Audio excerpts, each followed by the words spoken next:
So what are you reading these days? Well, I can tell you where I've been caught up. I've been, I always have 2 or 3 books going at the same time, and I'll read a part of one and then need a while to kind of digest it because I normally pick stuff that really stimulates thoughts, and then I'll pick up another and read it for a while, and then go back, and finally, over the course of a couple of days, to finish 2 or 3 books. So the book that has really occupied my extraordinary every neuron in my brain, which I recommend highly, is the book Sapiens by Mr. Harari.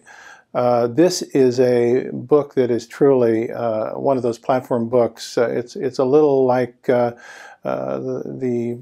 book that we talked about some time ago that was equally transformative for me by Siddhartha Mukherjee, The Emperor of All Maladies, and talking about cancer. And in his later book, The Genome, his writing is just so expansive and so powerful.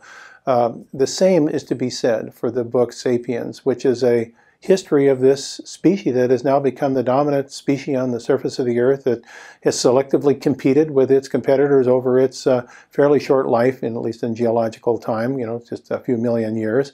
And really, the advance of the sapiens as a species to become what we call civilized to some extent, or let's say cultured, is fairly recent in anthropological time, something like 200,000 or less years. So when we really look at the implications of all of this and how it then shapes the culture of today, and how it shapes the memes that really become the rules that we use to guide our behavior as cultures, it really is a very powerful lesson plan. When you've got someone with the expansive thinking, as Harari has, it really starts looking at economic models, social models, the role of science in the development of ideas, how in fact cultures advance, what are the ways that political systems manage this evolving concept of the memes, the operative principles. What does the rule of law really mean in terms of the evolution of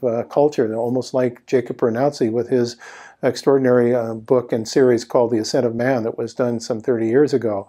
It's the next level up, I think, the Harari Sapiens book, and really helping us to understand the cultural dilemma, the interesting challenges, the dynamics that are going on today globally, the apparent kind of chaos that we're having to figure out where this species is going to go from the 21st century on.